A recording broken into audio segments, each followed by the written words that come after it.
फरमाते हैं कि मैं ना मजदूर लेने गया, बगदाद के चौक में मजदूर बैठे होते थे, तो मेरी उन मजदूरों में से ना एक नौजवान बच्चे पे नजर पड़ी। बड़ा कमजोर सा वजूद था, लेकिन चेहरे पर इबादत का निशान था। माथा बताता था कि नमाज का बड़ा ख्याल रखता है। मैं उसके करीब गया। चेहरे भी बड़ा कुछ बताते हैं ना, चेहरों में भी बड़ी रानाई होती है। फरमाते हैं मैं करीब गया, मैंने उसको कहा बेटे मजदूरी करोगे? तो कहने लगा मजदूरों में बैठा हूं तो हुजूर मजदूरी के लिए ही तो बैठा हूं। तो मैंने कहा कि चलो फिर। कहने लगा नहीं मेरी कुछ शर्तें। मैंने कहा बताओ? कहने लगा पहली शर्त यह है कि लोग 4 दिनार दिहाड़ी लेते हैं, मैं 3 दिनार लूंगा। मैंने कहा यार बे तो बड़ी बेहतरीन है, बाकी भी इस तरह की रख ले। उसने कहा हुजूर दूसरी शर्त यह है कि मैं आपकी मुकम्मल बात मानूंगा, लेकिन जब अजान हो जाएगी फिर आपकी नहीं सुनूंगा। तीसरी बात उसने ये की कि हुजूर मैं आपके घर में काम करूंगा पर आपके किसी सवाल का जवाब नहीं दूंगा। कहते मैंने कहा यार तू बड़ा अजीब है, शर्तें तो मालिकों की होती हैं। कहने लगा जी बहरहाल मैं शर्तें लगा के जाता हूं। फरमाते हैं मैं उसे घर ले आया, काम मैंने उसको बताया, तो जो काम मजदूर सारे दिन में करता है ना उसने 2 घंटे में ही कर दिया। हमारे मजदूर सिगरेट पीने में भी तो आधा घंटा लगाते हैं, वो चाय पीने जाएं तो पौना घंटा वहां। उनको भी तो ध्यानदारी करनी चाहिए कि नहीं करनी चाहिए? ने मुआहदा किया है ना जी, तो पूरा उतरना चाहिए ना। कहते 2 घंटे में। अब काम जब बंदा शुरू कराता है तो काम और निकल आता है। कहते काम मैंने उसको और बता दिया, वो करने लगा। उसने मिट्टी निकाल के रखी थी बाहर रास्ते में, तो अजान हो गई जोर की। उसने वहीं कुदाल छोड़ी कही और चलने लगा। तो मेरा बेटा कहने लगा इसको जरा बराबर कर दो। कहने लगा चुप कर जा, तेरे बाप से बात हुई थी, जब अजान होती है तो मैं किसी और की नहीं सुनता, सिर्फ अल्लाह रसूल की सुनता हूं। कहते मस्जिद चला गया, नमाज पढ़ के आया तो दोपहर का वक्त था। मेरी बीबी कहने लगी इसको को खाना खा ले। कहते हमने कहा खाना खा लो, तो कहने लगा मैंने रोजा रखा, रमजान भी नहीं था, नफली रोजा रखा हुआ। फरमाते हैं शाम हुई, मैंने 3 दिनार दिए, तो मैंने कहा तेरा नाम क्या है? कहने लगा मैंने आपसे कहा था मैं किसी सवाल का जवाब नहीं दूंगा। तो वो चला गया। अगले दिन मैं फिर लेने गया उसे, काम कुछ और निकल आए, तो लोगों ने बताया वो सिर्फ हफ्ते वाले दिन आता है। मैंने कहा क्यों? कहने लगे जी वो कहता है मेरा हफ्ते का खर्चा 3 दिनार है, जब 3 दिनार कमा लेता हूं तो बाकी सारा टाइम अल्लाह रसूल की जिक्र में गुजार दिया करता हूं। फरमाते हैं जी अगले हफ्ते मैं फिर लेने गया, मैंने पूरा हफ्ता इंतजार किया कि काम उसी से कराना है। मैं जब गया तो मैंने कहा चलो। कहने लगा मेरी शर्तें याद है ना? और मैंने कहा याद है भाई साथ चल। फरमाते हैं काम कराया, 2-3 हफ्ते वो आता रहा। 1 हफ्ते में गया तो लोगों ने कहा हुजूर आज नहीं आया। क्यों? कहने लगे बीमार हो गए। कहाँ घर है? कहने लगे बगदाद के कब्रिस्तान के पीछे जो कच्ची आबादी है उसमें रहता है।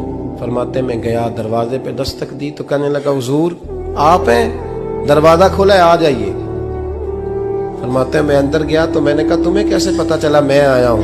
कहने लगा हुजूर अल्लाह वाले हो, आप नहीं आना था, वरना अमीर तो गरीबों का पता लेने कोई नहीं आते।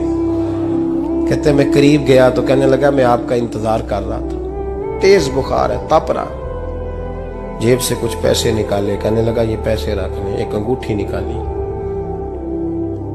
कहने लगा हुजूर आज रात को मेरा इंतकाल हो जाएगा, इन पैसों का कफन खरीद के सुबह जनाजा पढ़ के मुझे दफन कर देना, और जब दफन करो तो ये अंगूठी लेके असर के बाद हारून रशीद के पास जाना। आप उसे कहना मैंने मिलना है, पर वो आपको टाइम नहीं देगा। आप उसको आवाज दीजिएगा कि तेरी एक अमानत है मेरे पास, फिर वो आपसे मिलेगा तो अंगूठी दे दें, फिर आप मेरी तरफ से फारिग हैं। हजरत फरमाने लगे तेरा नाम? और कहने लगा हुजूर वक्त थोड़ा है, आज रात मैंने जाना है, बड़ी लंबी माफी मांगनी है रब करीम से, अगर मुनासिब समझे तो मुझे अपने रब से तन्हाई कर दे। फरमाते हैं मैं आ गया, पर उसकी बातों ने मुझे सारी रात सोने नहीं दिया। फरमाते हैं सुबह बड़ी मुश्किल से सूरज निकला, मैं गया दरवाजे पे हाथ रखा तो दरवाजा खुला हुआ था। अंदर दाखिल हुआ तो खुशबुएं मेरा इस्तकबाल कर रही थी। जब चेहरे से कपड़ा हटाया तो उसका तो इंतकाल हो चुका। इंतकाल हो चुका है, ऐसे है जैसे किसी का दीदार करके सोया। कहते मैं तो 2 आदमी ले गया था जनाजे पे, पर पता नहीं दुनिया किधर किधर से आई, कहां कहां से। अखां जदों मीटियां जमाना मैनू रोवेगा, अपना ते अपना बेगाना मैनू रोवेगा। फरमाते हैं मैं तो 2 बंदे ले गया था, पर पता नहीं मखलूक कहां कहां से आई। जनाजा पड़ा, दफन किया। हारून रशीद के पास में असर के बाद गया, मैंने बुलाना चाहा पर बादशाह था, मेरी तरफ देखा ही नहीं। मैंने उसको कहा तेरी ये अमानत मेरे पास है। फरमाते हैं वो मुझे कोने पे ले गया, क्या बात है, कमरे में बुलाया, मैंने अंगूठी दी। हारून रशीद तो चीखे मारने लगा, कहने लगा अंगूठी वाला कहाँ है? मैंने कहा वो तो इंतकाल कर गया। कहने लगा मुझे कब्र पे ले चल। कहते मैं कब्र पे लाया तो वो लेट गया, तड़प के रोने लगा। मैंने कहा मेरा कलेजा फट जाएगा, ना उसने कुछ बताया ना तूने बताया, ये कौन था? तो हारून रशीद कहने लगा ये मेरा बेटा था। मैंने कहा तेरा बेटा और मजदूर? कहने लगा हुजूर ये हजरत दाऊद ताई के पास बैठा करता था, उनका मुरीद था, मुझे रोज कहता था अब्बा तूने बड़ी दुनिया इकट्ठी कर ली है, मरते वक्त तुझसे टांगे समेटी नहीं जाएंगी, इतना हिसाब नहीं तू दे सकेगा। मैं इसको समझा देता, इसकी अम्मा समझा देती। ये रोज हमें कहता छोड़ दो, आ जाओ अल्लाह रसूल की बारगाह में झुक जाएं।